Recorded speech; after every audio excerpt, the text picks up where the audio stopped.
Pertama, kita itu harus paham bahwa dalam hidup tidak semua hal harus sesuai dengan maunya kita. Betul? Beda boleh, marah jangan.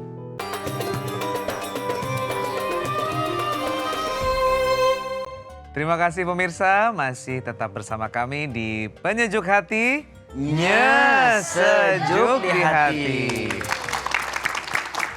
Pemirsa yang dirahmati Allah, baru-baru ini terdengar kabar yang kurang mengenakan hati. Bayangkan, sebuah rumah yang seharusnya menjadi tempat yang penuh kasih sayang, berubah menjadi panggung tragedi yang memilukan. Di sana seorang adik yang seharusnya saling menjaga dengan kakaknya, justru kehilangan kendali hati dan akalnya. Sehingga berujung pada tindakan yang mengoyak nurani dan melukai fitrah kemanusiaan. Kisah tragis ini bukan sekedar berita, ia adalah peringatan, ia adalah cermin. Karena sejatinya benih tragedi seperti ini tidak tumbuh dalam sehari. Ia tumbuh dari hati yang lama memendam luka, dari rasa iri yang tidak pernah diluruskan, dari perasaan tidak adil yang tidak pernah diselesaikan dengan hikmah. Kita simak beritanya berikut ini.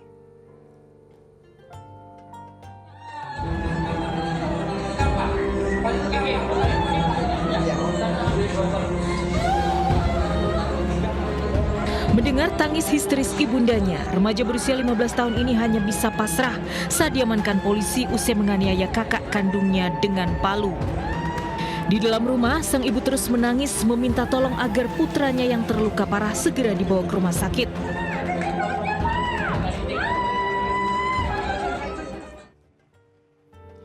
Ya, bismillahirrahmanirrahim, pemirsa RCTI dimanapun berada. Ibu, masih puasa hari ini? Sebentar lagi puasa, sebentar lagi buka insya Allah ya Bu ya. Baik, seringkali memang konflik dalam keluarga itu berujung penyesalan. Kadang ada kakak atau adik yang merasa tidak disayangi oleh orang tuanya pilih kasih, orang tuanya kayaknya lebih sayang sama kakak saya nih, orang tua saya kayaknya lebih sayang sama adik saya. Akhirnya terjadi apa? Kecemburuan. Dan kalau tidak bisa diatasi dengan baik, bisa dikomunikasikan dengan baik, maka itu bisa menjadi petaka ke depannya. Maka sangat penting sekali bagi setiap keluarga harus tahu apa yang betul-betul menjadi keinginan dari anaknya.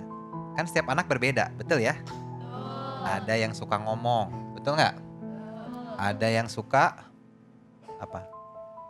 Nangis. Ada yang suka duit, ya. Semuanya beda-beda, ya. Tapi setiap orang tua harus tahu bagaimana karakter dari anak-anaknya. Dan memang setiap anak itu mungkin menjadi ujian bagi orang tuanya. Ya. Kan memang ujian itu beda-beda, Bu. Ujian itu bisa dalam bentuk suami, dalam bentuk istri, dalam bentuk anak, semuanya. Tapi Allah juga mengajarkan bahwa kita harus menjadi orang yang pemaaf. Khudzil afwa wa'mur bil ma'ruf. Dan jadilah pemaaf. Dan ajaklah orang untuk berbuat kebaikan. Jadi memang hidup ini kita akan selalu diuji dengan sesuatu yang tidak kita senangi, sesuatu yang tidak kita sukai.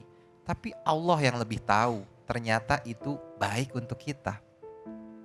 Ternyata sesuatu yang kita cintai itu gak baik buat kita. Kan Allah sudah bilang, wa asa an takrahu syai'an wa huwa khairul lakum.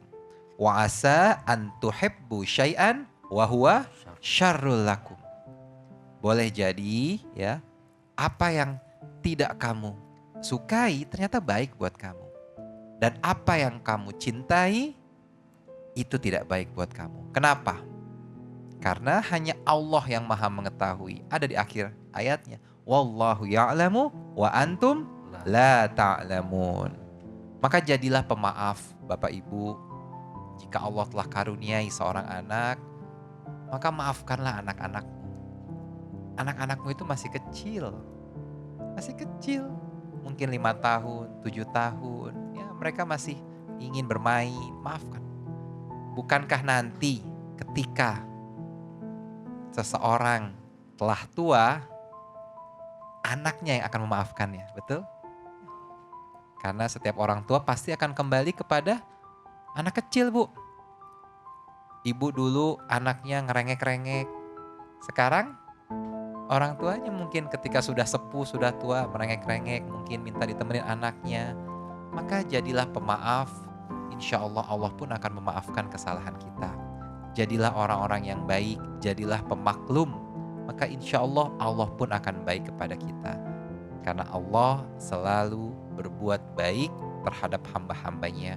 Allah maha baik, Allah tidak menyukai selain kebaikan, dan insya Allah segala kebaikan akan diberikan kepada mereka yang berbuat baik. Amin, amin ya Allah ya Rabbal Alamin. Terima kasih Ustadz, doanya Ustadz ya. Nah sekarang ya kita mau ke penanya yang ada di studio. Ya, siapa yang mau curhat? Ah, di sebelah kanan saya, silakan.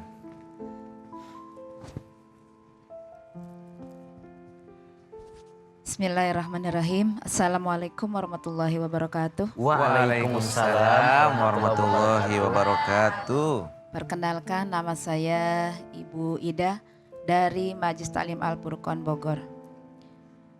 Izin bertanya Ustadz. Ya. Saya adalah pernah menjadi seorang kader posyandu. Kader posyandu itu adalah pelayan masyarakat Ustadz ya. Ya. Karena di lingkungan kader posyandu itu kan banyak teman-teman dan kami berbeda atau bermacam-macam karakter Ustadz ya. Terkadang ada suatu hal yang bikin hati jengkel atau hati kesel. Apa yang Ya, bikin Ustadz. jengkel Ibu? Apa ya? Ya kadang berbeda pendapat gitu Ustadz. Misalnya, Kadang gini, kita mau kalau tugasnya kader itu kan diantaranya mengurus menimbang berat badan balita. Nah, kadang ada yang mau memberikan PMT itu susah gitu ya Ustadz, sesuai dengan tugas-tugasnya gitu. Kadang ada yang merasa saling mengandalkan begitu Ustadz. Itu suatu hal yang bikin kita emosi. Nah, pertanyaan saya, bagaimana caranya supaya saya bisa mengendalikan diri, menahan amarah dan tetap sabar menghadapi hal seperti itu? Mohon penjelasan dari Ustadz. Sebelumnya saya ucapkan terima kasih. Wassalamualaikum warahmatullahi wabarakatuh. Waalaikumsalam Ibu warahmatullahi Ida. wabarakatuh. Gimana nih Ustadz ya ngadepin kader yang bikin keder? Kayak gini tuh Bu Ida tuh. Gimana Ustadz? Masya Allah. Ibu. Ya. Kakak. Ya. Pertama, kita itu harus paham bahwa dalam hidup tidak semua hal harus sesuai dengan maunya kita. Betul?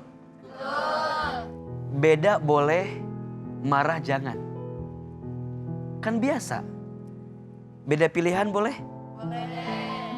Beda pendapat boleh? Boleh. Beda pendapatan? Boleh kan? Boleh kan? Beda boleh, marah jangan. Beda boleh, berantem jangan. Maka kita tidak bisa mengubah arus ombak yang datang dalam hidup kita. Yang bisa kita hadirkan adalah ajarkan tubuh kita berenang agar saat ombak itu datang kita bisa lebih mudah melewatinya. Ibu, kakak, semua pemirsa RCTI, kita gak bisa ngatur sikap orang ke kita.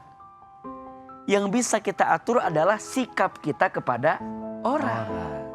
Ibu tadi sebagai kader posyandu kan tidak semua orang sama dengan ibu, betul nggak?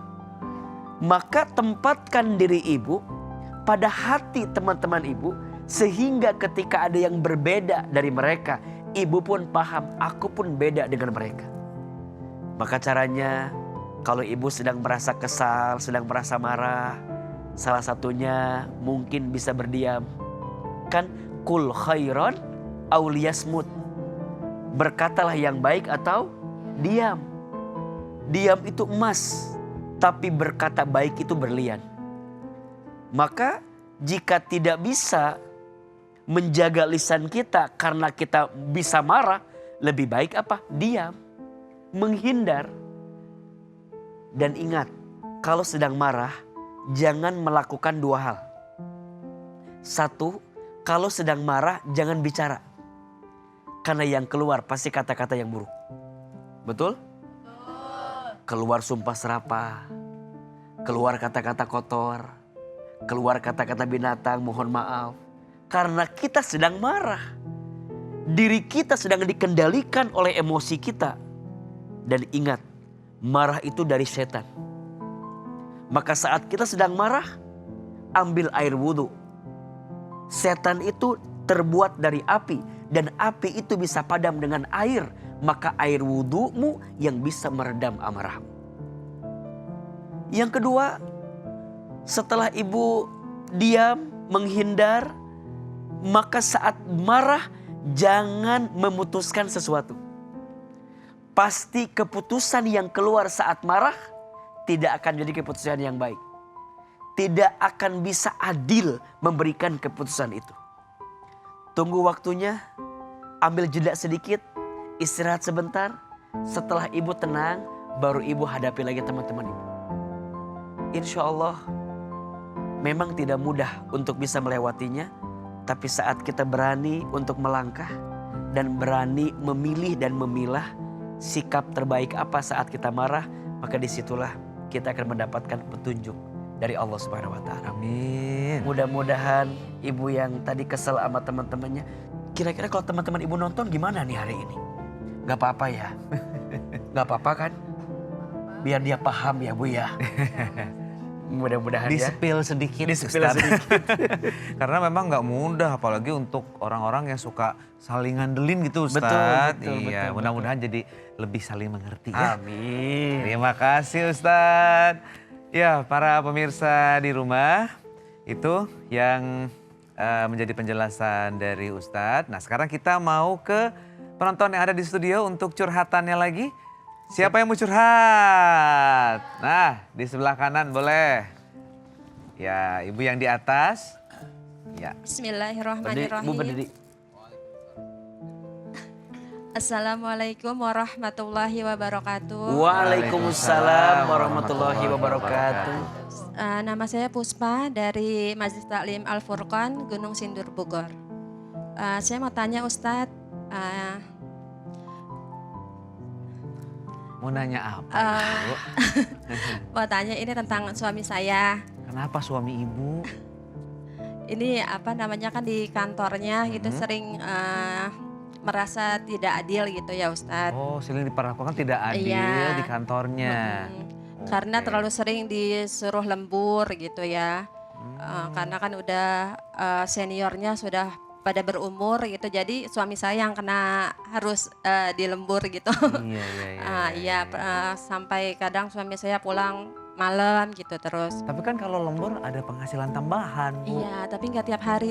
Oh, pengennya nggak tiap hari Pengennya juga nggak tiap gitu hari, ya. Iya, karena kan kasihan Ustaz. Mm-mm. Iya, kapan istirahatnya gitu ya. Terus Ustaz. waktu buat aku mana gitu ya maksudnya ya.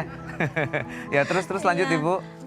Kadang juga sudah ditahan-tahan sama suami saya gitu ya, supaya nggak nerima aja gitu. Tapi kadang sampai nggak tahan gitu, jadi pengen